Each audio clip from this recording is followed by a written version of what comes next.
La loi du 5 mars 2014 a profondément modifié les règles en matière de transparence des comptes des comités d'entreprise, des comités centraux d'entreprise et des comités interentreprises. Désignation obligatoire d'un trésorier parmi les membres titulaires. Des règles d'établissement et de contrôle des comptes différentes selon la taille de votre CE. Un arrêté et une approbation des comptes qui seront votés au cours d'une réunion spécifique. La création d'une commission des marchés pour les CE les plus importants.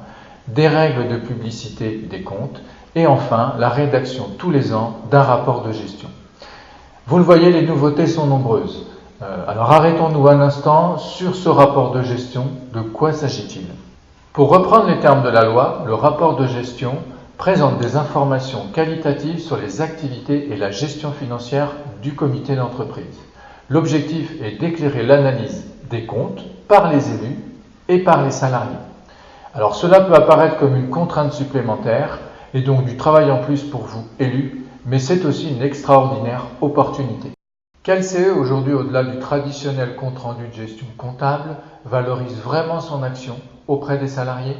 Le rapport de gestion va vous donner l'occasion ici de 1. Valoriser votre action. Vous allez pouvoir communiquer sur le travail que vous avez mené tout au long de l'année, sur votre mission économique, les recours à experts, les avis que vous avez rendus, sur votre mission sociale et culturelle, quelles actions vous avez mises en place, quels sont les salariés qui en ont bénéficié, quels effets elles ont eu sur ces salariés.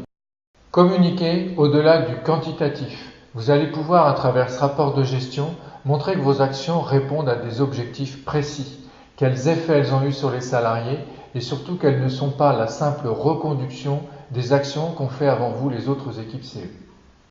2. Questionnez votre organisation. Optimisez-vous votre mandat? Est-ce que tous les élus sont bien impliqués? Communiquez-vous suffisamment auprès des salariés?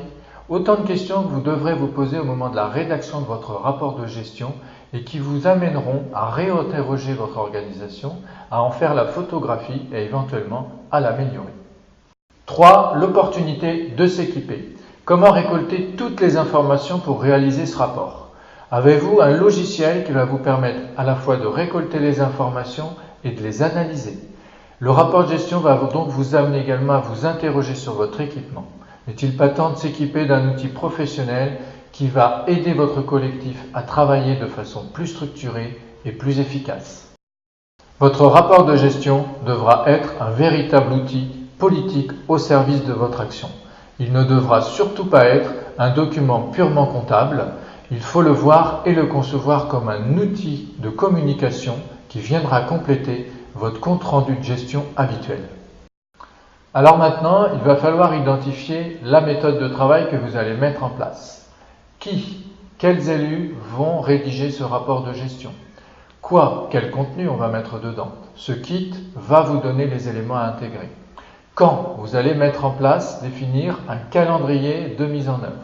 Et enfin, comment? Seul ou avec un maximum d'élus, ou bien encore vous pouvez être accompagné par votre inter-CE Sésame. Ce kit rapport de gestion a pour objectif de vous donner les clés et de vous aider à satisfaire à cette nouvelle obligation. Ce kit est aussi l'occasion de vous donner les moyens de ne pas rater l'occasion de faire de ce rapport un véritable outil au service de votre action.